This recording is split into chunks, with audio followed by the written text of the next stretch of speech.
शंकर शंभो महादेव शिव शंकर शंभो महाकाल हरि शंकर शंभो हरि शंकर शंभो नमः शिव शंकर शंभो महादेव शिव शंकर शंभो महाकाल हरि शंकर शंभो हरि शंकर शंभो। ओम नमः शिवाय ओम नमः शिवाय ओम नमः शिवाय ओम नमः शिवाय ओम नमः शिवाय ओम नमः शिवाय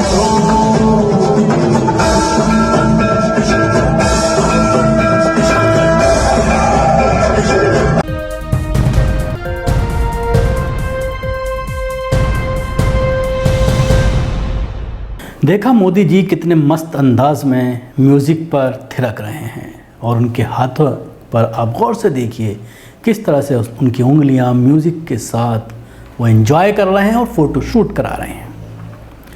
बनारस में हाईवे का उद्घाटन का ये मौका था और उसके साथ ही जिस तरह से दीप उत्सव के तौर पर ये मनाया जा रहा था और एक बड़ा इवेंट ऑर्गेनाइज किया गया था बनारस के अंदर, जिसमें म्यूज़िक का आनंद न सिर्फ नरेंद्र मोदी जी बल्कि उत्तर प्रदेश के मुख्यमंत्री योगी आदित्यनाथ और उसके बाद बीजेपी की बड़ी टीम एक वहाँ पर मौजूद थी और पूरी तरह से एंजॉय किया जा रहा था।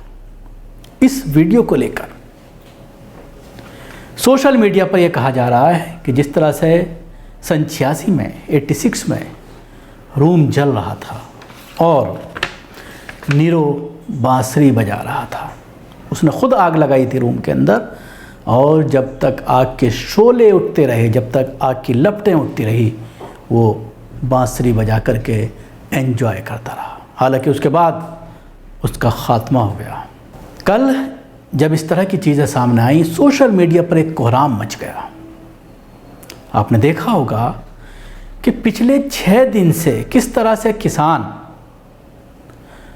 पुलिस से झड़प में उलझे हुए हैं, किस तरह से उनके ऊपर लाठियां चलाई जा रही हैं, बुजुर्गों के ऊपर, किस तरह से सर्द मौसम में सर्दियों के दौरान उनके ऊपर पानी की बौछारें की जा रही हैं और उसके बाद वो अपनी ज़मीन के लिए, अपनी जगह के लिए, अपने खेतों के लिए, अपनी किसानी के लिए सड़कों पर उतर आए हैं। और ये सिर्फ 6 दिन का मामला नहीं है। अगर पर्टिकुलरली हम पंजाब की बात करें तो पंजाब में ये आंदोलन पिछले 2 महीने से लगातार चल रहा है और जब सरकार ने सुनने से इनकार कर दिया, जब सरकार ने किसी मांग पर भी बात करने से इनकार कर दिया तो मजबूरन उनको देश की राजधानी दिल्ली की तरफ रुख करना पड़ा। और जिस तरह से 5 दिन तक सरकार अपनी बात पर अड़ल रही और पुलिस और सारी सुरक्षा बलों को, सिक्योरिटी फोर्सेस को, जिसमें सीआरपीएफ और आरएएफ की टोलियां भी लगाई गई हैं, जिस तरह से जुल्म किया गया किसानों पर, तो उससे जाहिर होता है कि सरकार पीछे हटने के मूड में नहीं है।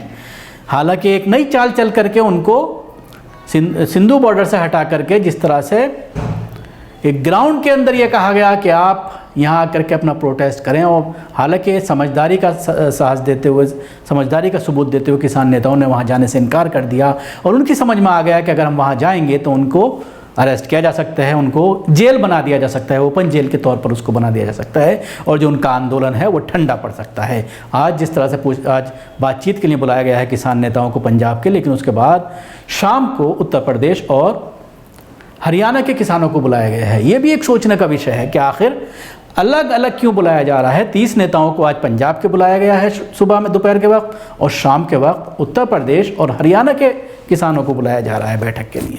तो आप अंदाज़ा लगा सकते हैं किस तरह की चालें चली जा रही हैं। किसानों को तोड़ने की हर संभव कोशिश की जा रही है। बार बार जो ये शोषा छोड़ा जा रहा है कि पंजाब के किसान खालिस्तान समर्थित हैं, पंजाब के किसानों की फंडिंग बाहर से हो रही है, पंजाब के किसान कांग्रेस से के कहने पर काम कर रहे हैं, तो एक बंटवारा करना चाहते हैं, बांटना चाहते हैं, ताकि बांटने के बाद जो अपना मुद्दा है, जो जिस तरह का बिल लाया गया है, उसमें किसी तरह की तरमीम ना करनी पड़े, उसमें किसी तरह का बदलाव ना करना पड़े। कल जिस तरह से नरेंद्र मोदी ने किसानों से बात करनी चाहिए थी, किसानों से बात करके अपनी बात रखनी चाहिए थी, बनारस में इस इवेंट का सहारा लिया और वहाँ पर जिस तरह से ये कहा गया, विपक्ष के ऊपर इल्ज़ाम लगाया गया और अपनी पीठ थपथपाई गई कि पिछले सरकारों में 5 साल तक किस तरह से एमएसपी के रेट के पर अगर कोई चीज़ खरीदी गई तो वो कितना अमाउंट था और हमारी सरकारों में जो अमाउंट खरीदा गया वो कितना अमाउंट था। जिस तरह से बार बार आंकड़े दे करके लोगों को बेवकूफ़ बनाया जा रहा है पिछले 6 सालों से, उसी तरह के आंकड़े कल पीएम नरेंद्र मोदी ने बनारस में दिए और विपक्ष के ऊपर आरोप लगाया। सवाल ये खड़ा होता है, जब आप विपक्ष में हैं और जब आप किसान आंदोलन का समर्थन करते हैं तब उसमें आप किसी तरह का भेदभाव नहीं करते, उनको आतंकवादी संगठनों से फंडेड नहीं बताते, उनके ऊपर विपक्ष का आरोप नहीं लगाते, और जब आपकी सरकार में कोई इस तरह का आंदोलन होता है तो आप उसको बांटना चाहते हैं हिंदू मुसलमान में, उसको बांटना चाहते हैं आतंकवाद का लेबल लगाकर, उसको बांटना चाहते हैं विदेशी फंडिंग के नाम पर, उसको बदनाम करना चाहते हैं, और जिसके लिए पूरी तरह से सोशल मीडिया काम कर रही है। अब मैं आपको बयान सुनाना चाहूँगा प्राइम मिनिस्टर नरेंद्र मोदी का, जिसमें उन्होंने किस तरह से विपक्ष के ऊपर आरोप लगाए और किसानों को किस तरह से ये कहा है कि विपक्ष उनको बरगला रहा है, उनको भड़का रहा है, जिससे आप अंदाज़ा लगा सकते हैं कि नरेंद्र मोदी अपने अडानी और अंबानी को फ़ायदा पहुंचाने के लिए इस बिल में किसी तरह की तरमीम नहीं करने जा रहे हैं और वो किसानों की कोई भी बात मानने को तैयार नहीं है। वो ये फैसला कर चुके हैं। सुनिए इस वीडियो में। साथियों, सरकारें नीतियां बनाती हैं, कानून कायदे बनाते हैं, नीतियां और कानूनों को समर्थन भी मिलता है तो कुछ सवाल भी स्वाभाविक ही है। ये लोकतंत्र का हिस्सा है और भारत में ये जीवंत परंपरा रही है। लेकिन पिछले कुछ समय से एक अलग ही ट्रेंड देश में देखने को मिल रहा है। काशी के आप सभी जागरूक साथियों ने भी ये जरूर अनुभव किया होगा। पहले होता यह था कि सरकार का कोई फैसला अगर किसी को पसंद नहीं आता था तो उसका विरोध होता था, लेकिन बीते कुछ समय से हम एक नया ट्रेंड देख रहे हैं। हम अब देख रहे हैं कि अब विरोध का आधार फैसला नहीं बल्कि भ्रम फैलाकर, आशंकाएं फैलाकर, फिर तो भविष्य में ऐसा होगा, फिर तो भविष्य में ऐसा होगा, अब तो ये होने वाला है, उसको आधार बनाया जा रहा है। अपप्रचार किया जाता है कि भाई फैसला तो ठीक है लेकिन पता नहीं इससे आगे चलकर क्या क्या होगा, और फिर कहते हैं ऐसा होगा। जो अभी हुआ ही नहीं है, जो कभी होगा ही नहीं, उसको लेकर समाज में भ्रम फैलाया जाता है। ऐतिहासिक कृषि सुधारों के मामले में भी जानबूझकर यही खेल खेला जा रहा है। हमें याद रखना है, ये वही लोग हैं जिन्होंने दशकों तक किसानों के साथ लगातार छल किया है। अब जैसे एमएसपी तो घोषित होता था, लेकिन एमएसपी पर खरीद बहुत कम की जाती थी। घोषणाएं होती थी, खरीद नहीं होती थी। सालों तक एमएसपी को लेकर छल किया गया। किसानों के नाम पर बड़े बड़े कर्ज माफी के पैकेज घोषित किए जाते थे, लेकिन छोटे और सीमांत किसानों तक ये पहुंचते ही नहीं थे। यानी कर्ज माफी को लेकर भी छल किया गया।